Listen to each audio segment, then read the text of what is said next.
ඔත් iPhone එක ගන්න බලන් ඉන්නේ. එහෙනම් මේක අනිවාර්යෙන් ඔයාට වැදගත් වෙන වීඩියෝවක් වෙන්න පුළුවන්. මුලින් ඕගොල්ලෝ ඔයාගේ iPhone එකේ නැත්තම් ඔයා ගන්න ඉන්න iPhone එකේ settings වලට යන්න. ඒකේ general වල about වලට යන්න. about වල තියෙනවා ඔයගොල්ලන්ගේ iPhone එකේ model number එක. මේ model number එකේ ඔයගොල්ලෝ බලන්න පටන් ගන්න අකුර M අකුරද F අකුරද N අකුරද තියෙන්නේ කියලා. ඉතින් ওই අකුරු තුනේ එකක් අනිවාර්යෙන් තියෙන්න ඕන ඔරිජිනල් iPhone ප්‍රොඩක්ට් එකක් විදිහට. හරි. මම වෙන වෙනම කියන්නම් මේ අකුරු තුනේ තේරුම මොකක්ද කියලා. පළවෙනියටම M අකුර. M අකුර කිව්වම කියන්නේ ඒක brand new device එකක්. නැත්තම් Apple නම් authorized store වලට දීපු brand new device එකක්.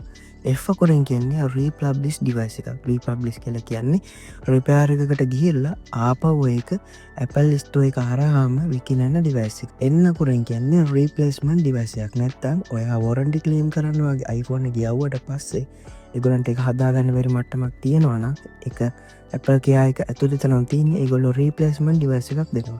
අන්න ඒකට තමයි N අකුරෙන් කියන්නේ. ඉතින් ඔයාලට වැඩිපුර මේ ගැන විස්තර දැනගන්න ඕනේ නම් අනිවාර්යෙන් මොඩල් නම්බර් එක කොපි කරගෙන ChatGPT එකට ගිහිල්ලා එයාගෙන් අහන්න මේ මොඩල් නම්බර් එකේ ප්‍රශ්න තියෙනවද නැත්නම් මේ මොඩල් නම්බර් එකේ ඩීටේල්ස් දෙන්න කියලා. ඉතින් මේ වගේ වීඩියෝ තවත් බලන්න අපිව ෆලෝ කරන්න. මේ වීඩියෝ එකට ලයික් එකක් දාලා යාළුවන්ට වැදගත් කියලා හිතනවා නම් ඔයගොල්ලෝ මේක අනිවාර්යෙන් ෂෙයා කරන්න. එහෙනම් අපි තවත් මේ වගේ වීඩියෝ එකකින් හම්බෙමු.